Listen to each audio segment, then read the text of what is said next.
Hello and welcome to the Emergency Room Podcast, the place where we delve into the fast-paced, life-saving world of emergency medicine. Are you ready to explore the critical decisions and cutting-edge treatments that happen daily in the ER?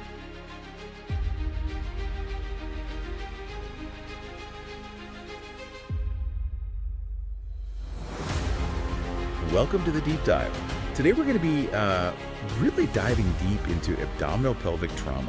Ooh, that sounds intense. It is. I'm ready. So to guide us through this, we have the 10th edition of the ATLS, Advanced Trauma Life Support Student Course Manual. Oh, the ATLS manual? Yeah, it's like, the gold standard for trauma care. Yeah, pretty much. Written by Dr. David B. Hoyt and a bunch of other really prominent trauma surgeons. Yeah, it's used to train over 1 million medical professionals in over 80 countries. That's amazing. It's really cool to think about that. Yeah. All these people all over the world learning these same standardized approaches. Yeah. Trauma care. So it's really important, I think, for people to kind of understand even the basics of trauma assessment. For sure. Because, you never know. You could be the first one on the scene of an accident. Right.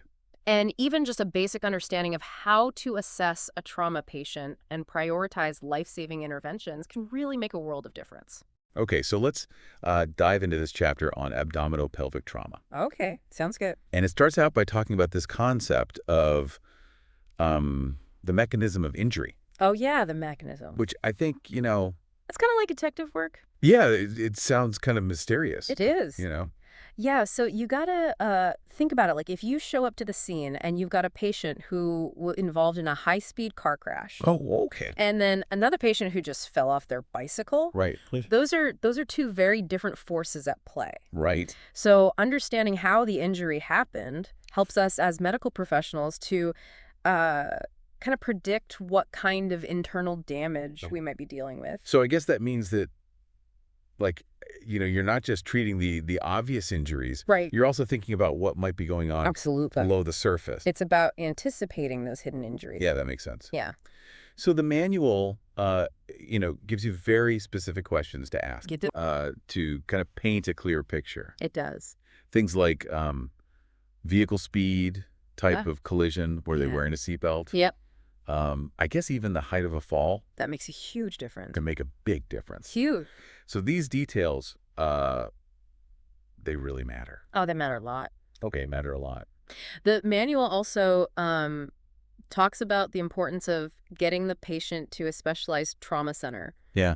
As quickly as possible if they need it. Absolutely. And not delaying that transfer for unnecessary tests. Yeah, there's that concept of the golden hour. Oh, yeah. That's very important in trauma care. So getting them to a facility within that first hour, equipped to handle the trauma. Right, within that first hour significantly improves their chances. It really increases those chances of survival. Okay. It does. So the manual very strongly advises against, getting bogged down in all these you don't want to waste time. Distive diagnostic tests if they need that higher level of care. Yeah. Stabilize and transfer. Okay, so we've talked about understanding how the injury happened, getting the patient to the right place. Right. Now, how do we actually assess the patient with potential abdominopelvic trauma? Okay, so this is where it gets really detailed. Okay. The manual's very specific about needing to undress the patient completely. Oh, wow. And thoroughly examine them, looking for any sign of injury. Okay. It even mentions checking skin folds for hidden injuries. Wow. Things that you might easily miss in a fast-paced trauma situation. So why is it so important to be that thorough? Well, think about it. You're looking for clues, right? Okay. Bruising, seatbelt marks, distension is the abdomen tender to the touch. Okay. All of these are potential red flags for internal bleeding or organ damage. Right, and that needs to be addressed right away. And the manual stresses the importance of examining the back. Yes. Which I think is something that could be easily overlooked. Yeah, for sure. Okay, the manual also talks about some specific challenges when it comes to obese patients. Yeah, it does. I imagine that it can be really difficult to examine obese patients just because of the body habitus makes it harder to see and feel things. Okay. So the manual really emphasizes that a CT scan might be the best imaging option Oh, okay. in those cases. And sometimes, you just don't have enough information. Right. Sometimes exploratory surgery Right. becomes necessary because the clinical picture isn't clear. Got it. Just got to go in and see. Speaking of imaging, the manual mentions a few different diagnostic tools, It does. like fast, DPL, CT scans. Yeah, those are the big three. Can you break those down for us? Sure, sure. Like, what do those acronyms stand for? Yeah, so FAST DISLOS stands for Focused Assessment with Sonography for Trauma. Okay. So basically, we're using ultrasound to quickly check for fluid in the abdomen, Okay. which could indicate bleeding. Right. Then there's DPL, which stands for Diagnostic Peritoneal Lavage. Okay. And that involves actually inserting a needle into the abdomen to look for blood. Okay. And then, of course, there are CT scans, Right. which provide detailed images of the internal organs. Right. So those can really help us identify the specific injuries. So I guess the choice of which tool to use really depends on the situation and what you're concerned about. Yeah. Okay, so let's move on to the actual injuries. Okay. Sounds good. What are some of the common injuries you see with blunt versus penetrating trauma to the abdomen? That's a great question. So blunt trauma. Blunt trauma. So think about like car accidents, falls. The liver, spleen, and kidneys are most commonly injured just because they're more vulnerable to those criking forces. Right. But the manual also points out there's been a rise in hollow organ perforations. So like the intestines. The intestines, yeah. Yeah. And lumbar spine injuries due to improper seatbelt use. That's interesting. Yeah. And a little bit scary. Yeah. I guess it makes you realize that even safety features, if they're not used right. Yeah. Yeah. So what about penetrating trauma? Okay, so penetrating trauma. Like stab wounds, gunshots. Stab wounds, gunshots, yeah. What are the most common injuries there? Liver and small bowel are usually what we see with that. Okay. And usually the diagnosis is confirmed during surgery. Right. Yeah. Okay, so different mechanisms of injury, can lead to different patterns of injury. Oh, for sure. Which is why it's so important to understand that. And really understand that mechanism. Yeah, to kind of anticipate what you might be dealing with. Yeah. Okay, so once you've identified these injuries, how do you manage them? That's the million-dollar question, right? Right. So if there's significant bleeding, controlling the hemorrhage is absolutely paramount. Okay. Really got to stop that bleeding. Got it. So that often involves immediate surgical intervention. Okay. Or a minimally invasive procedure called angioembolization. Angioembolization. Yeah, it's a mouthful. Yeah, that does sound pretty high tech. It is. So what is that? It's where they basically use X-ray guidance to block off the bleeding vessel. Oh, so they're going in and essentially blocking it from the inside. Yeah, pretty much. That's amazing. It is pretty cool. Is that a common procedure? It's becoming more common. Okay. Yeah, especially in cases where open surgery might be too risky for the patient. So the manual really emphasizes that stopping that bleeding takes priority. You got to stop that bleeding over trying to, You don't have time to calculate blood loss. Figure out exactly how much blood. Every second counts. Yeah, that makes sense. Yeah. Okay, so it seems like there's so much to consider when you're managing abdominopelvic trauma. Oh, there is. That's complex. It really is. You got to think about the mechanism of injury. Yep. The specific organs that are involved. The patient's overall condition. Absolutely. And the manual really does provide a nice framework, I think. It does. For approaching these cases. It's a great tool. Yeah. It is. It is. Speaking of specific patient populations. Okay.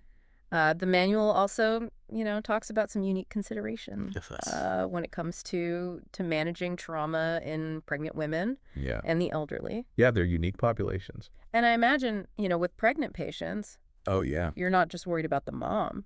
You got to worry about the baby too. Right. So how does that change? Well, you got to think about how pregnancy affects the mom's physiology. Right. They have increased blood volume, changes in heart rate.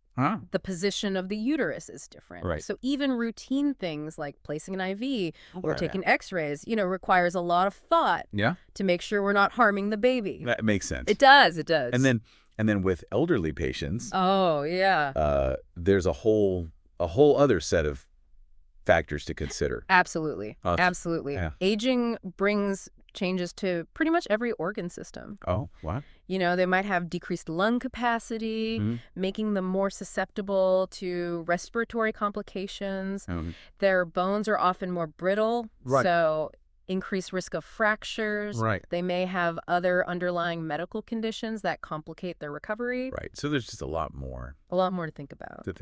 When you're managing trauma in the elderly. It's not as straightforward.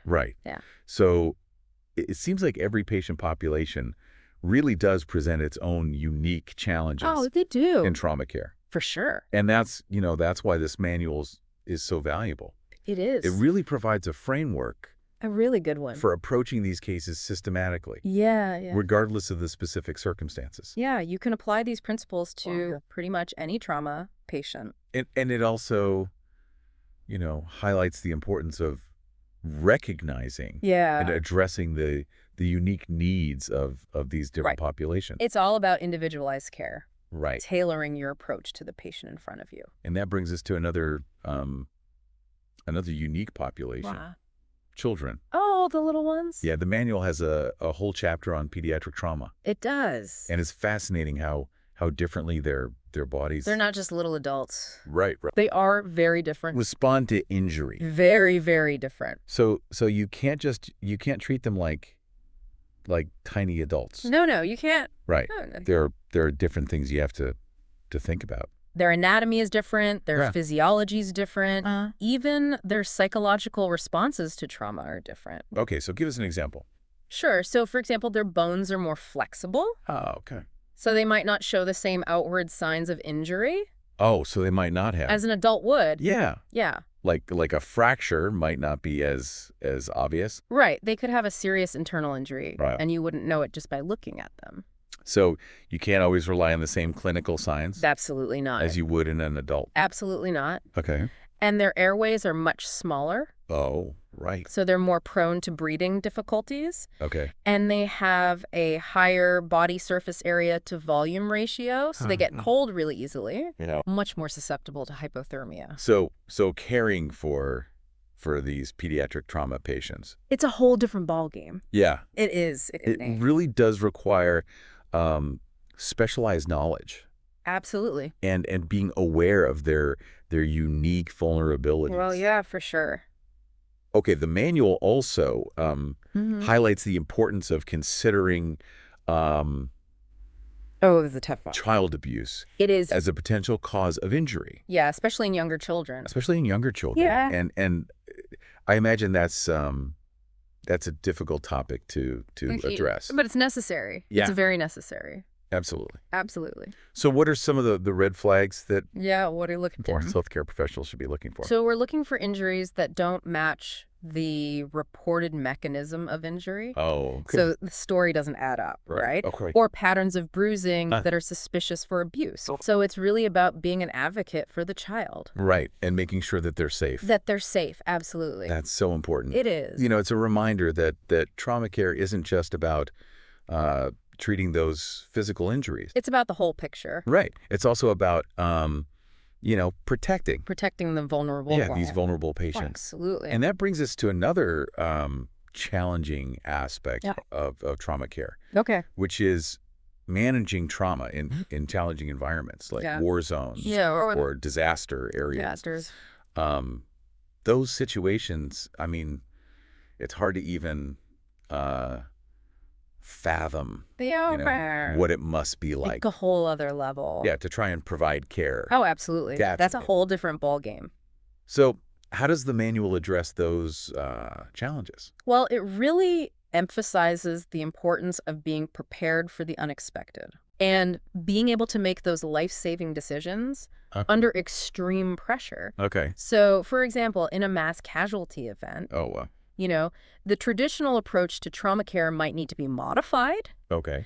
Triage becomes paramount. Triage. So that's where you have to... you have to make really tough decisions. Yeah, about who gets treated first. Right. Based on, I guess... Based on the severity of their injury. Right, the severity of their injury. And the likelihood of survival. Right, and I imagine in those situations, resources are limited. Oh, yeah, absolutely. Resources are almost always limited. So...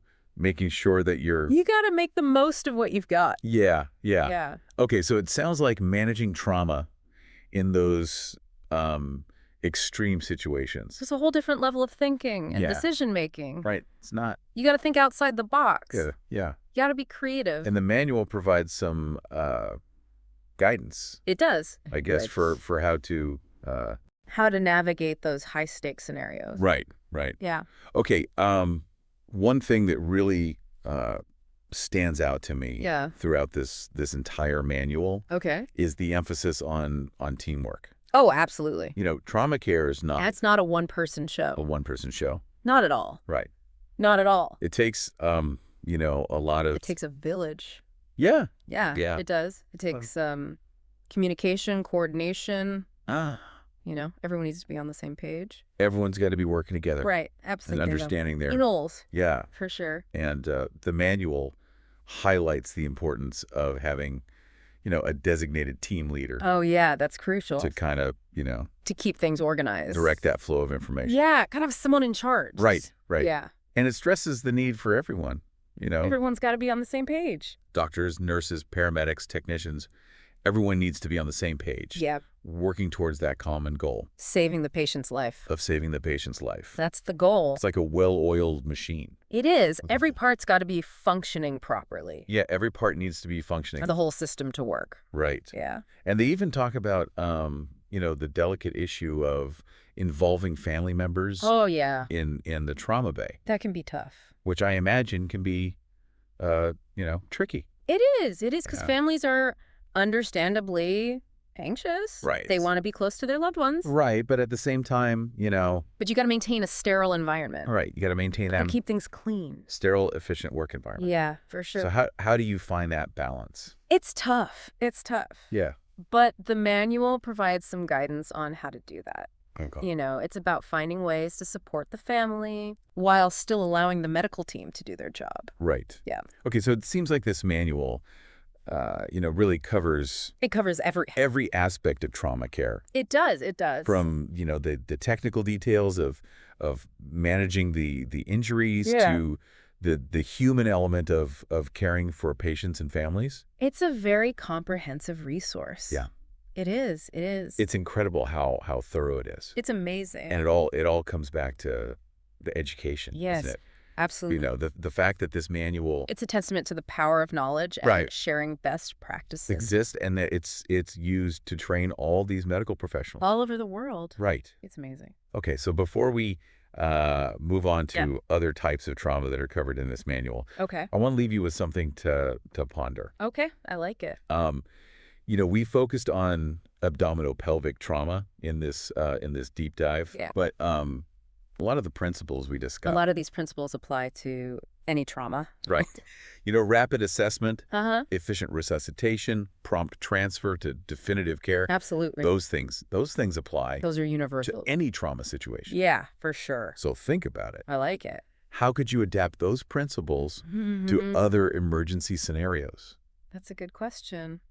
That's something to mull over. I'll think about. Until our next deep dive. Yeah. Where we'll explore another fascinating I can't wait. Area of trauma care. I'm excited. Yeah, it's all about having that mental framework, you know, being able to rapidly assess a situation, identify potential injuries, and prioritize those life-saving interventions. Yeah, it's like having a mental checklist. Exactly. Okay, so ready to move on to a new area of trauma. I'm ready. Let's talk about thoracic trauma. Okay, thoracic trauma. Injuries to the chest. Ooh. The chest. Thoracic trauma can be just as insidious as abdominal trauma. Oh, wow. Sometimes even more so. Really? Because the signs can be subtle and easily missed. And when we're talking about the chest, I mean, we're talking about vital organs. A heart, lungs, major blood vessels. You know, heart, the lungs, the great vessels, It's a lot packed into a small space. It is. It is. A lot going on in there.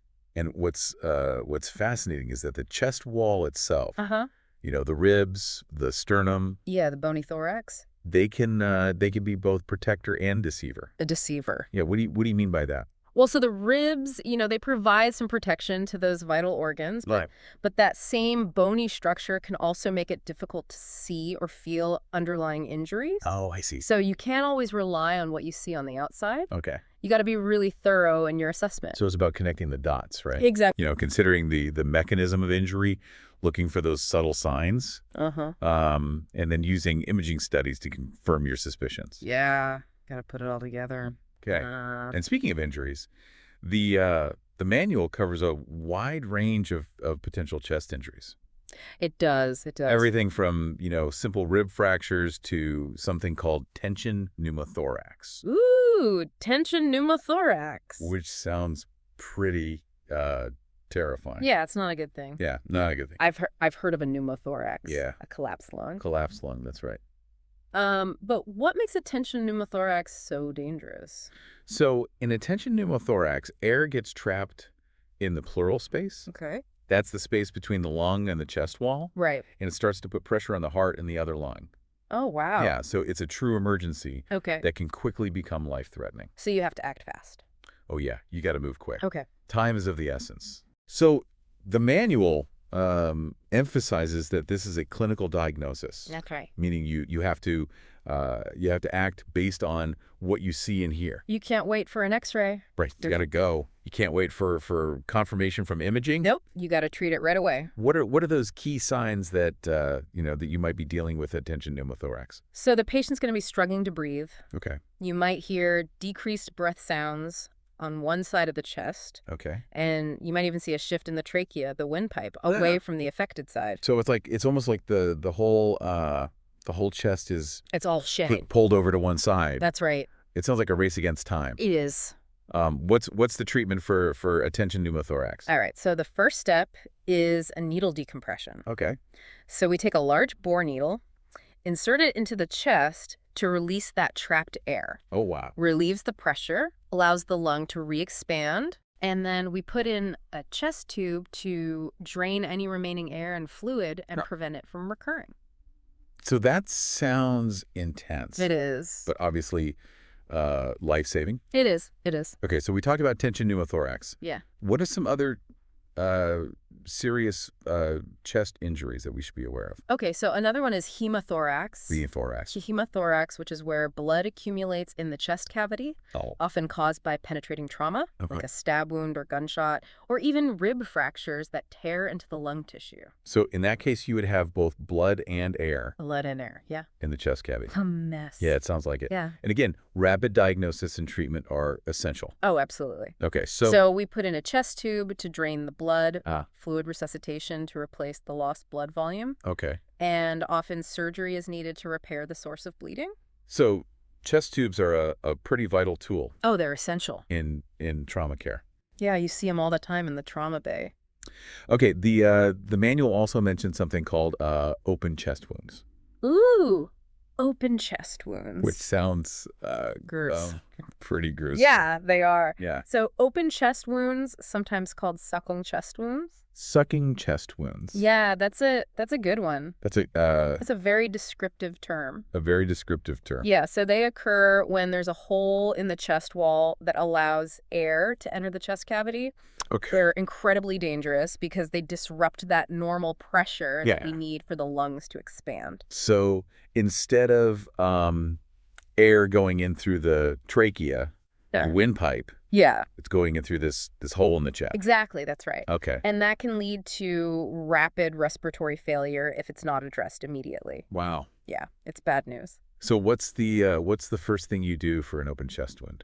All right, so the immediate treatment is to seal the wound with an occlusive dressing. Something that creates a seal but allows air to escape. Okay. Like a one-way valve that prevents air from being sucked in through the wound. Check. And then we put in a chest tube to evacuate any air or blood that's already accumulated. Okay. Yeah. So again, it's about restoring those normal pressure dynamics in the chest cavity. It's got to get that pressure back to normal. It's amazing how something as simple as a dressing can make such a difference. It really can. In a life or death situation. It's the little things sometimes. Right. It's the little things. It's a testament to the ingenuity of trauma care. It is. It is. Okay. Very creative field. Okay, we've covered pneumothorax, hemothorax, open chest wounds.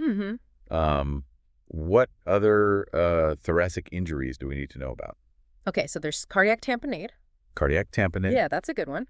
And what is that? So that's where blood fills the pericardial sac. The sac that surrounds the heart. Okay. And starts to compress the heart, prevent it from filling properly. So in this case, it's not the lungs that are being compromised. Right. It's the heart itself. It's the heart, that's right. Okay, and how do you recognize cardiac tamponade? So the signs can be subtle. Okay. You might see a drop in blood pressure, muffled heart sounds, right. distended neck veins. Okay. But if it's not recognized and treated promptly, yeah, it can be fatal. So it's another one of the situations where you have to have a high index of suspicion. Absolutely. Right. You got to be thinking about it. You got to be active. Even if the signs aren't obvious. Yeah. You got to be on the lookout. Okay, and what's the treatment for cardiac tamponade?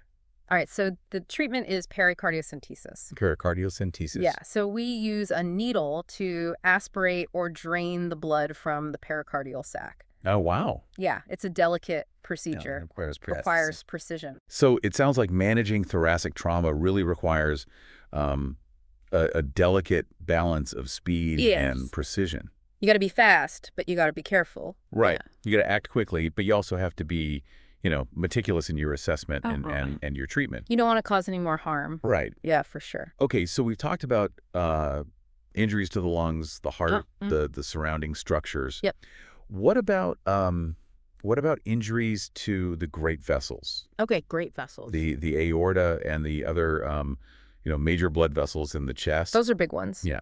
So those are often associated with high-speed deceleration injuries. Oh, okay. Like you see in car crashes or falls from heights. Right. And they can be really hard to diagnose. Oh, really? Because they don't always present with obvious external signs. Okay. So you really got to rely on your clinical suspicion and imaging studies to make the diagnosis. Okay. And the treatment is often complex, often involves surgery to repair that torn vessel. So these are high risk, very high risk injuries. Yeah. Okay. Not something you want to mess with. It's clear that managing thoracic trauma is a highly specialized area of medicine. Oh, for sure. It demands a deep understanding of anatomy, physiology. Those potential injury patterns. Got to know your stuff. Yeah. And it requires a systematic approach to assessment and treatment. Absolutely. Prioritizing those life-saving interventions. Got to get those done first. Right. And then, getting that prompt, definitive care. Get them to the right place. Right. Yeah. Okay, well, I think we've covered a lot of ground on thoracic trauma. I think so, yeah. You ready to move on to another area? I am. Let's do it. Okay, let's dive into the world of traumatic brain injury. Ooh. TBI. TBI. Yeah, it's a major public health issue. It is. Affects millions of people each year. Millions. And it's something that we see all too often in the trauma bay. We do. So what makes the brain so vulnerable to injury? Well, the brain's a delicate organ. Okay. Right. Housed within that rigid skull. Right. And it's particularly susceptible to those forces of trauma. Okay. Both from the initial impact and from the secondary cascade of events that follow. So it's not just the initial blow That's right. that causes damage. It's what happens afterward as well. It's the aftermath, yeah. Okay. It is. So the manual really emphasizes the importance of understanding the different mechanisms of TBI. Absolutely. Right. Got to understand the mechanism. The different ways that the brain can be injured so that we can, I guess, anticipate those potential complications and tailor our treatment accordingly. Exactly. Got to have a plan. Okay, so let's break down those mechanisms. Okay, let's do it. What are the main ways that the brain can be injured in trauma? All right, so one mechanism is direct impact. Direct impact. Like a blow to the head that can cause contusions. Contusion, so that's like bruising on the brain. Bruises on the brain, that's right. Okay. Lacerations, which are tears in the brain tissue. Okay. And skull fractures. Okay, so those are the injuries that occur at the point of impact. That's right. What about those secondary injuries that you mentioned? Okay, so another mechanism is acceleration, deceleration. Okay. Those rapid back and forth movements that the brain can experience during a sudden impact, like in a car crash. Okay. That can cause diffuse axonal injury. Diffuse axonal injury. Yeah, that's a bad one. So that's widespread damage to, I guess, the the connections between brain cells. That's right. Okay. So those connections get stretched and torn. Diffuse axonal injury, that sounds pretty serious. It is. It is. Yeah. It's one of the most common and devastating types of TBI. Wow, okay. Yeah. And then you also mentioned rotational forces. Oh, yeah. Rotational force. So those are twisting motions. Twisting motions, that's right. Okay. And they can shear those blood vessels and nerves within the brain. So it's amazing how much force the brain can withstand. It is. But also how vulnerable it is. Yeah, it's a tough organ, but it's also very delicate. to these different types of injuries. Yeah, it's a weird paradox. Yeah. Yeah.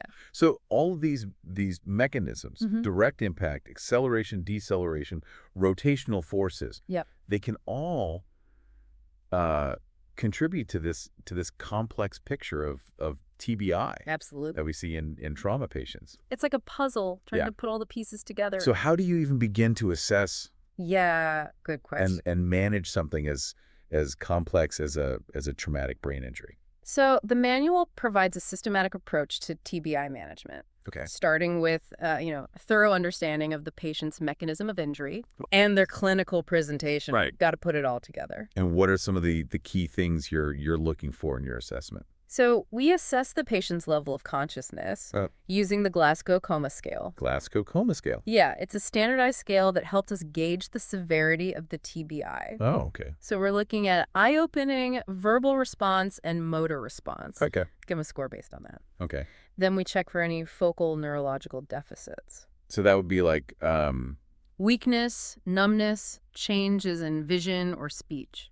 right. That would indicate damage to, I guess, specific areas of the brain. Exactly, that's right. Okay, and I imagine imaging studies Imaging is crucial. play a crucial role. Yeah, CT scans are essential for visualizing the brain, identifying bleeds, fractures, other abnormalities. The manual also mentions something called the Monroe-Kelly doctrine. Ah, yes, the Monroe-Kelly doctrine. What is that, and how does it relate to TBI? Okay, so the Monroe-Kelly doctrine is a physiological principle Okay. that helps us understand how pressure changes within the skull can impact the brain. Right. So it basically states that the skull is a rigid container Right. filled with brain tissue, blood, and cerebrospinal fluid. Right. If the volume of any one of those components increases, the pressure inside the skull will rise. So even a small amount of bleeding Even a little bit or swelling can have a big impact. have a big impact on the brain. Yeah, it's all about that intracranial pressure. Okay. Got to keep that pressure under control. And that's why monitoring Absolutely. and managing intracranial pressure Yeah, ICP monitoring. is so important. It's a cornerstone of TBI treatment. Okay, and the manual also goes into detail about the different types of TBI, ranging from mild concussion to severe life-threatening injuries. The whole spectrum. Yeah. So concussions are considered mild TBIs, Mild, that's right. but they can still have a significant impact Oh, they can. on a person's life. Concussions are nothing to mess with. Right. No. Okay. And proper management is essential for recovery. Absolutely. Okay. And then there are those more severe TBIs. Yeah, the more severe one. Like epidural hematomas, subdural hematomas, Yeah. intracerebral hemorrhages. Those are the bad ones. So those are the ones that involve Bleeding in the skull. bleeding within the skull. Yeah, you don't want those. Yeah. Yeah. And often require surgery That's right. to evacuate the blood Gotta get that blood out. and relieve the pressure on the brain. Absolutely got to decompress that brain. And time is of the essence in these cases. Oh, yeah, time is brain. Time is brain. That's what they say. Okay. Yeah. It sounds like TBI is such a multifaceted injury. It is. It's very complex. That requires a multifaceted approach to management. It does. It does. It's a team effort It takes a village. involving neurosurgeons, neurologists, critical care specialists, rehab therapists. Very hands on deck. It's a big team. It is. It is. Okay, well, this has been a fascinating look at traumatic brain injury The brain is a fascinating organ. and a truly humbling reminder of how fragile the brain is. It is. Okay, are you ready to tackle another area of trauma? I'm ready. Let's go. Okay, let's move on to spinal trauma. Okay, spinal trauma. Injuries to the spinal cord. The spinal cord. Ooh, that's a big one. Yeah, it's another one of those injuries that can have, devastating and life-altering It consequences. can. It can. Yeah. So what are the key things we need to understand about spinal injuries? So the manual does a great job of breaking down the anatomy and physiology of the spine, helping us understand how those different forces can lead to specific injury patterns. Okay, let's start with the basics. Okay, the basics.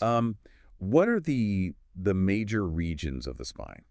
All right, so we've got the cervical spine. The cervical spine, the neck. The neck, that's right, which is incredibly mobile, Yeah. but also very vulnerable to injury. Okay. Then we've got the thoracic spine. The thoracic spine. So that's the upper back. The upper back, that's right, which is more rigid because it's attached to the rib cage. Okay. And then we've got the lumbar spine. The lumbar spine, lower back. The lower back, that's right, which bears the brunt of our weight, Okay. and it's often subjected to strain and injury. So each region of the spine has its own unique characteristics and vulnerabilities. Absolutely. And I imagine the type of injury, Yeah, can vary depending on the mechanism. absolutely. Different mechanisms, different injuries. Okay. So the manual outlines the different types of spinal injuries. It does. Everything Yeah. from simple fracture Simple fractures. to the dreaded spinal cord injury. Oh, spinal cord injury. SCI. SCI, yeah, that's the one everyone fears. That's the one that everyone fears. Yeah, it's a big one. It's a life-altering event. It is. Can lead to paralysis, loss of sensation, Mm-hmm. a whole host of other complications. It can really change your life. So what exactly causes a spinal cord injury?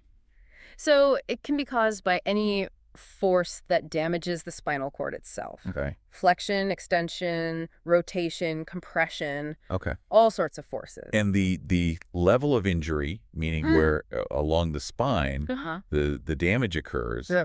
dictates the extent of those neurological deficits. Absolutely, that's right. So an injury higher up in the spine, like Yeah. in the cervical region, Is is going to have more severe consequences? Much more severe, yeah. Okay. Yeah. So a cervical spine injury can result in quadriplegia, Quadriplegia. paralysis of all four limbs, That's right, all four limbs. whereas a lumbar spine injury might cause paraplegia. Paralysis of the legs. Okay, it's incredible how a single injury can have such a profound Yeah. impact on the entire body. The body's all connected. Yeah. And the manual goes into detail about the different syndromes It does. associated with SCI, Yeah, there's a whole bunch of them. like anterior cord syndrome, central cord syndrome, Mm-hmm. Brown-Sequard cord syndrome. That's a mouthful. Yeah. Yeah. And these are characterized by specific patterns of neurological deficits. Yeah, so each syndrome has its own unique set of symptoms. So understanding these syndromes helps you to kind of pinpoint Exactly. the location, Helps you localize the lesion. right? Yeah. And the extent of the spinal cord damage. That's right. Helps you figure out how bad it is. Okay. And it helps guide treatment decisions. Absolutely. Gotta have a plan. So speaking of treatment, what's the first thing you do? Okay, so the first thing, the absolute first priority Yeah. is immobilizing the spine. Oh. Preventing any further movement Okay. that could worsen the injury. So that's the whole spine precautions precautions, yeah. thing that we hear so much about. Got to protect that spine. Right. Yeah. Right. So from the moment the patient is first encountered at the scene of the injury, Mm-hmm. all the way to their arrival at the hospital, All of they're it. taking precautions to stabilize the spine. That's right. Using a backboard, Backboard. a cervical cutter, Cervical collar, yep. careful handling techniques. Gotta be gentle. Yeah. Yeah. Okay, and then imaging studies are crucial Imaging is key. for determining the extent of the injury Yeah, gotta see what's going on there. and guiding those treatment decisions. Absolutely. Yeah, absolutely. So X-rays, CT scans, MRI, the whole gamut. They can all be All the imaging modalities. used to visualize the spine Yep. Okay. Gotta get those pictures. and identify, fractures, dislocations, damage to the spinal cord itself. Gotta see it all. So it sounds like managing spinal trauma Yeah. is a complex and delicate process. It is. It is not for the faint of heart. Yeah, it requires a multidisciplinary It does. theme approach, It takes a village. involving trauma surgeons, orthopedic surgeons, neurosurgeons. Yep, got to have all the specialists on board. Rehab specialists. That's right. Okay, we've covered trauma to the abdomen, the chest, the brain, and the spine. We've covered a lot of ground. I'm starting to realize just how comprehensive this It's big T. ATLS manual really is. It is. It is. It's Covers everything. covers everything. It does. It does. Okay, well let's keep going then. Let's do it. What's the next area of trauma we're going to explore? All right, let's dive into the world of musculoskeletal trauma. Musculoskeletal trauma. Yeah, so we're talking about injuries to the bones, muscles, and joints. Musculoskeletal trauma. That's a broad category. It is. It is. It seems like those are some of the most common injuries we see. They are. Both in the emergency department and in everyday life. You see them everywhere. Yeah. From simple sprains and strains to complex fractures and dislocations. So how does the ATLS manual approach musculoskeletal trauma? So it provides a comprehensive overview of assessing and managing these injuries, really emphasizing the importance of a thorough history and physical exam. So what are some of the key things that you're looking for in your assessment? So we start by asking about the mechanism of injury. How did it happen? Was it a direct blow, twisting motion, a fall? Understanding that mechanism helps us to anticipate the types of injuries that we might be dealing with. Right. So it's like those detective skills that we talked about earlier. Exactly. Connect the dots. Right. Connecting the dots between the event and the potential injuries. That's right. Okay. Then we carefully inspect the injured area, looking for any obvious deformities, swelling, bruising, or open wounds. Okay, so you're looking for those telltale signs of injury. Exactly. Those visual clues can tell us a lot. Right. And then we palpate the area, gently feeling for any tenderness, crepitus. Crepitus? Yeah, that grating sensation of bone fragments rubbing together. Oh. Or any instability that might indicate a fracture or dislocation. So it sounds like you're using all of your senses. We are. Sight, touch, and even sound. We're using everything we've got. To gather information? To get the full picture. Okay. And we also assess the patient's range of motion. Okay. Asking them to move the injured limb as much as they can comfortably. Okay. This helps us to determine the severity of the injury and identify any limitations in movement. It seems like a very hands-on approach to assessment. It is. It is. We're getting up close and personal with those injuries. Right. Yeah. Oh, okay. And you also mentioned paying close attention to neurovascular status. Oh, that's crucial. So checking for pulses, sensation, capillary refill. Okay, in the affected limb. Gotta make sure those nerves and blood vessels are intact. So it's not just about the bones and muscles. It's about everything. It's also about the nerves and the blood vessels. A whole package. Right, that supply them. Gotta make sure everything's working properly. Okay, so you've done your assessment, you've gathered all this information. Okay. What's next? All right, so next we need to figure out the type and severity of the injury. Okay. The manual goes into a lot of detail about the different types of fractures. Right. You know, from simple closed fractures where the bone is broken but doesn't protrude through the skin to complex open fractures where the bone breaks through the skin. Open fractures, those sound pretty scary. Oh, they are. They're not pretty. And I imagine they pose a significant risk of infection. Oh, absolutely. Because the bone is exposed. Yeah, you've got that open wound, bacteria can get in there. Right. Yeah, it's a big concern. Okay, so how do you manage an open fracture? So the manual stresses the importance of prompt wound care, antibiotics, and tetanus prophylaxis to prevent infection. Okay. And often surgery is needed to clean the wound, stabilize that fracture, and promote healing. So it's a multi-step process. It is. Open fractures are complex. Right, and the specific treatment approach, I imagine, depends on the location and severity of the fracture and the patient's overall condition. Gotta take everything into account. Right. Yeah. Okay. We've talked about fractures. What about dislocations? Okay, so dislocations, those occur when the bones are forced out of their normal alignment at a joint.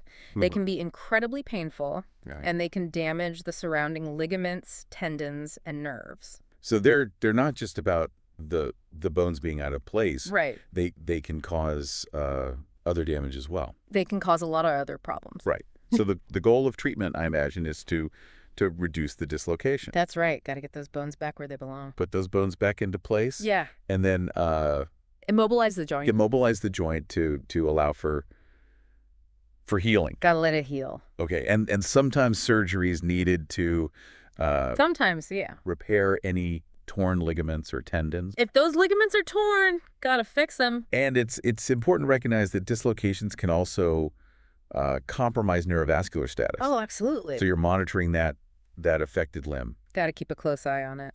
for any signs of, decreased blood flow or nerve function. Make sure everything's still working down there. Right. Yeah. So it seems like there's a lot to consider when you're managing musculoskeletal trauma. Yeah, it is. It is. It's a complex area. It's a complex area of medicine. Lots of moving parts. Right. Yeah. Okay. The manual also mentions something called compartment syndrome.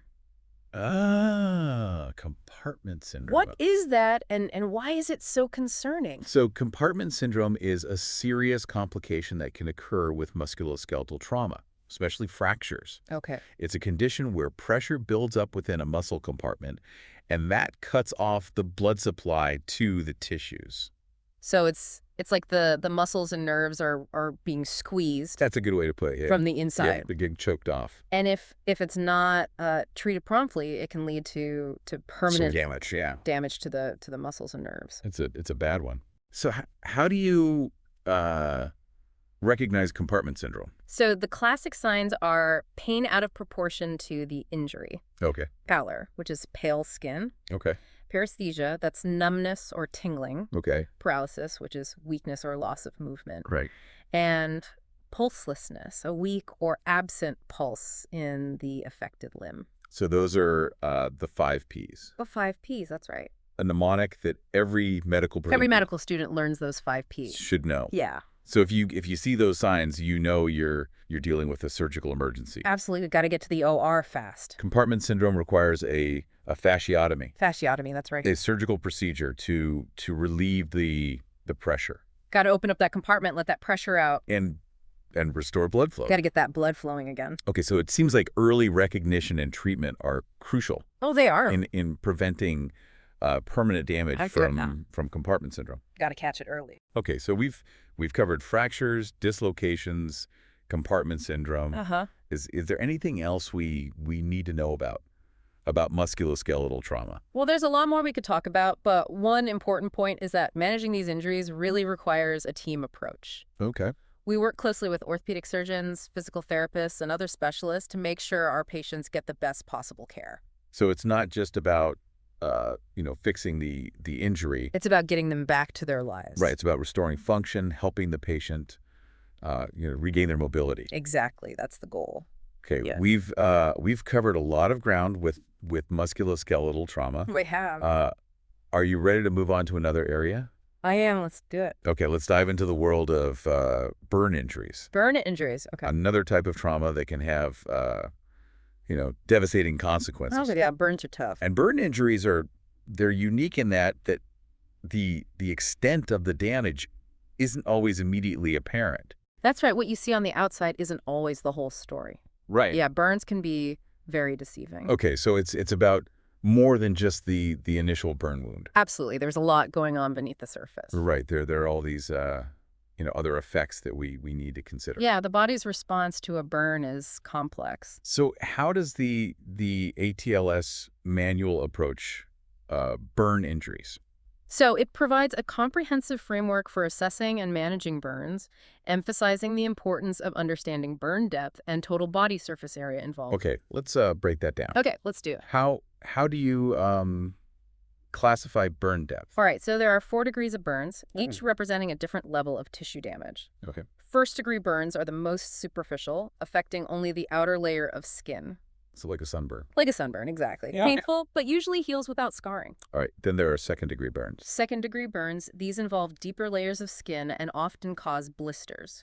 So those are the ones that can be really painful Oh, yeah, they can be very painful. and take longer to heal. Yeah, and they can leave scars, too. Okay. Then there are third-degree burns, which destroy all layers of skin, leaving a leathery, white, or charred appearance. Those sound incredibly serious. They are. They are. Oh, they good. often require skin grafting to heal properly. Okay, and then there are fourth-degree burns. Fourth-degree burns, these extend even deeper, involving muscle, bone, or tendons. Wow, those must be incredibly rare. They are, thankfully. Right. But they are the most severe type of burn, often life-threatening, Right. and require extensive reconstructive surgery. It's a sobering reminder of how vulnerable our bodies are to heat and fire. It is. It is. Burns can be devastating. Okay, so we've talked about burn depth. Uh-huh. What about total body surface area, TBSA? TBSA, that's important. Why is that important? So TBSA is a measure of the percentage of the body's surface area that's affected by the burn. It helps us determine the severity of the burn. Okay. And it guides our fluid resuscitation. So how much fluid? How much fluid we need to give? We need to give the patient To compensate for those losses from the damaged tissues. Right. So a larger burn will require more aggressive fluid resuscitation. Absolutely. The more burn they are, the more fluids they need. Okay. And there's I've heard of this quick and easy way to estimate TBSA. Yeah. Called the rule of nines. The rule of nines, that's right. Can you explain that? So it involves dividing the body into sections that represent 9% or multiples of 9% of the total surface area. Oh, okay. So for example, the head and neck, that's 9%. Good. Each arm is 9%, the front of the torso is 18%, the back of the torso is 18%. Each leg is 18%, and the genitals represent 1%.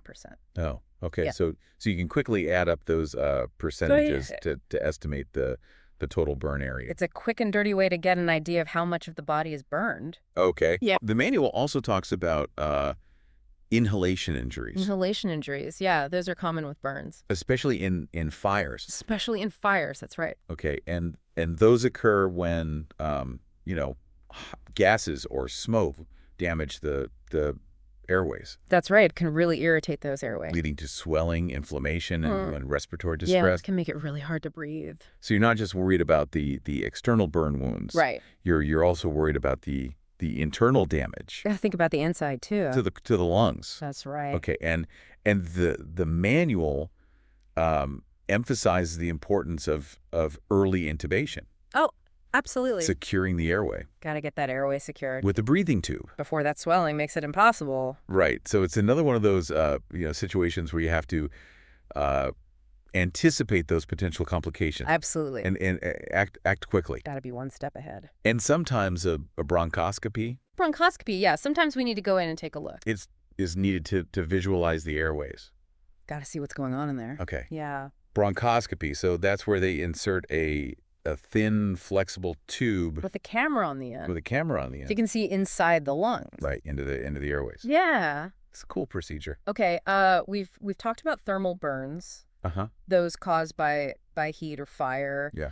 What about chemical burns? Chemical burns, those are a whole different animal. And those are caused by contact with Corrosive substances, corrosive substances like acids or alkali. acids or alkalis. Yeah, nasty stuff. Okay, and those must require a different approach to treatment. Oh, absolutely. So what's the first thing you do for a chemical burn? So the first step is immediate irrigation, Irrigation. So that's flushing the area with tons of water right. Lots and lots of water. to dilute and remove that chemical. And the type of chemical really dictates the specific treatment approach. So it's important to identify the chemical. Absolutely. Got to know what we're dealing So with. you can give the appropriate antidote or treatment. Exactly. Different chemicals, different treatments. Some chemicals cause immediate tissue damage, Like acids. like acids, They burn right away. whereas others, like alkalis, might take longer Yeah, alkalis are sneaky. to really manifest those effects. They can cause damage over time. It sounds like managing chemical burns requires a lot of specialized knowledge. It does. It's a whole subspecialty of burn care. Okay. Yeah. Well, this has been a fascinating It has. and slightly terrifying. It's just scary. Look at burn injuries. Yeah. It's incredible how much there is to know There's a lot to learn. about assessing and managing these complex injuries. It's a whole field of medicine. Okay, so we've covered a lot of ground We have. on different types of trauma. Yeah, we've been through a lot. Is there anything else in this manual that we haven't touched on yet? There are a few more areas we could explore. One important topic is the role of transfer in trauma care. Transfer. So moving a patient from one facility to another. Exactly. Getting them to the right place for the right care. And that's a critical aspect of trauma systems. Absolutely. Making sure that patients get to the right place at the right time. The right place at the right time, yeah. To receive the level of care that they need. That's what it's all about. That makes sense. Yeah. Not every hospital. Not all hospitals are created equal. Is equipped to handle every type of injury. That's right. So if a patient arrives at a hospital that doesn't have the resources or the expertise, yeah, they might need to be transferred to manage those particular injuries, to a place that can handle it. They need to be transferred to a facility that does. That's the key. So what are some of the key considerations? Yeah, what are we thinking about when you're transferring a trauma patient? So the manual highlights the importance of a structured approach to transfer. Okay. Making sure that it's done safely and efficiently. So it's about more than just, throwing the patient in an ambulance. Oh, yeah. It's much more than that. And sending them on their way. It's a whole process. Okay. Yeah. So first and foremost, you need to stabilize the patient. Stabilize the patient. Address any immediate life-threatening issues before transport. Right. You don't want to be transporting a patient. So you don't want them crashing on the way. Who's not stable enough. Exactly. Got to make sure they're good to go. To make the trip. Yeah. Okay. And then you need to choose the appropriate receiving facility. One that's equipped to handle those specific injuries. Right. Yeah. So it's about matching the patient's needs to the capabilities. Got to find the right fit of the receiving facility. That's right. And communication, I imagine, is key. Oh, communication is crucial in this process. Got to keep everyone in the loop.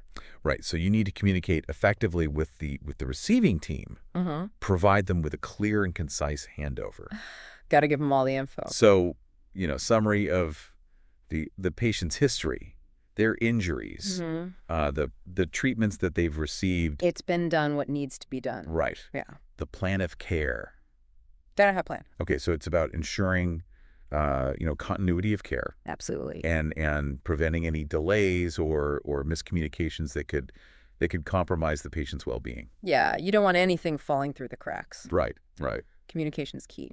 Okay, so the manual outlines the essential elements of a transfer. It does. A detailed patient history, a thorough physical exam, summary of interventions. What's been done? And a clear plan of care. Gotta have a roadmap. So it sounds like a very organized and systematic. It is. Transfer's a process. Right. Yeah. And it's also important to choose the appropriate mode of transport. Oh, yeah, that's important to me. Grand ambulance, helicopter, airplane. Got to pick the right ride. So how do you decide which mode of transport is best? It really depends on the patient's condition, the distance to the receiving facility, and the availability of resources. Wow. So, a critically injured patient might need air transport to get to a trauma center quickly. Right. While a stable patient with a less urgent condition might be safely transported by ground ambulance. Okay. Yeah. And I imagine the transfer team, they need to be prepared to handle any complications that might arise en route. Oh, absolutely. Got to be ready for anything. Right. Yeah. So they need to have the skills and the equipment. Got to have the right tools. Could image any changes. Yeah, things can change quickly. In the patient's condition during transport. That's right. Okay, so it seems like transfer is a critical link in the chain of trauma care. It is. It's all connected. And a well-coordinated transfer system can truly be the difference between life and death. Absolutely. It can make all the difference. For some patients. Yeah, it's that important. This manual really does cover every aspect of trauma care, doesn't it? It does. It's pretty amazing. It highlights the fact that trauma care isn't just about what happens in the hospital. It's bigger than that. Right. Yeah. It's a continuum of care that starts in the pre-hospital setting and extends all the way to rehabilitation. The whole journey. Okay, so speaking of the bigger picture, let's talk about trauma systems. Okay, trauma systems. So trauma systems are organized networks of healthcare providers and resources. That's right. That are designed to optimize care. To make sure patients get the best possible care. Yeah. For injured patients. It's a system of care. So It's about more than just individual hospitals. Absolutely. It's about a coordinated Got to work together. effort across the entire continuum of care. That's right. So from pre-hospital care to emergency department treatment to surgical intervention to rehabilitation. The whole shebang. Trauma systems aim to ensure that patients receive timely and appropriate care. Right. Yeah. That timely and appropriate care. And any step of the way. At every stage of their recovery. That's the goal. That makes a lot of sense. It does. It does. It's about having a system in place. A system that works. Right. That can handle the complexities. Trauma is complex. Of trauma care. It is. And ensure that patients get the best possible outcomes. The best possible outcome. That's what we're aiming for. What are some of the key components? Yeah. What makes a good trauma system? Of an effective trauma system. So the manual highlights several key components, including injury prevention programs, pre-hospital triage protocols, designated trauma centers, and quality improvement initiatives. So it starts with prevention. Prevention is key. Trying to prevent injuries. Got to stop those injuries before they happen. Right. Yeah. From happening in the first place. The best way to treat trauma is to prevent it in the first place. That makes a lot of sense. It does. It does. It's about being proactive. Proactive, that's right. Rather than reactive. Got to stay ahead of the... Okay, and then there are pre-hospital triage protocols. Pre-hospital triage, that's important. And those help to ensure that patients are transported to the most appropriate facility. That's right. Get them to the right place. For their level of injury. Right level of care. So it's about getting the right patient to the right place at the right time. That's the mantra. Okay. And then there are designated trauma centers. Designated trauma centers, these are the big leagues. Now, those are hospitals that have specialized resources and expertise. They've got all the bells and whistles. Right. To care for trauma patients. They're the trauma experts. So these are the hospitals that are best equipped to handle the most complex, the sickest of the sick, and severe injuries. Yeah, they can handle it all. They have dedicated trauma teams, operating rooms, intensive care units. They've got it all. That are specifically designed to care for trauma patients. That's right. It's their specialty. And then there are quality improvement initiatives. Quality improvement, that's crucial. Which aim to continuously improve the care. Got to always be getting better. That trauma patients receive. That's right. So it's about constantly evaluating processes, identifying areas for improvement. Always striving for excellence. Right. And implementing those changes. Gotta make those changes. To enhance patient outcomes. Yeah, that's the goal. It sounds like trauma systems are complex. They are. But essential. Absolutely. Part of ensuring that trauma patients. They're the backbone of trauma care. Receive the best possible care. That's right. And they've played a crucial role in reducing preventable deaths. Absolutely. They save lives. And improving outcomes for injured patients. They make a huge difference. It's a testament to the visionaries who recognized the need. The pioneers of trauma care. For a coordinated approach to trauma care. They were ahead of their time. Right. And to the countless medical professionals who dedicate their lives. The heroes of the trauma bay. To saving lives. They're the best. Absolutely. Okay. And the ATLS program has played a key role. Oh, ATLS has been instrumental. In standardizing standard trauma care. That's right. And promoting best practices across different hospitals and trauma systems. It's a global movement. Okay, so we've talked about transfer and trauma systems. Is there anything else we need to cover in this overview of the ATLS manual? There's one more topic that I think is incredibly important. Okay. The role of education in trauma care. Education, yeah. That seems like a given. It does, doesn't it? Doctors, nurses, they need to be educated to do their jobs. Of course. Right. But the manual goes beyond just basic medical education. Okay. It emphasizes the importance of specialized trauma education. Yep. programs like ATLS that provide a standardized framework for assessing and managing trauma patients. So it's about going beyond the basics. Absolutely. Got to take it to the next level. And acquiring those, specific knowledge and skills. Some specific skills. Right, that are needed to handle those, those high-stakes situations. high-stakes trauma situations. All right. Got to be prepared. Okay. Yeah. And I imagine the hands-on training and the simulation exercise Oh, those are crucial. are a crucial part of that. Yeah. Got to get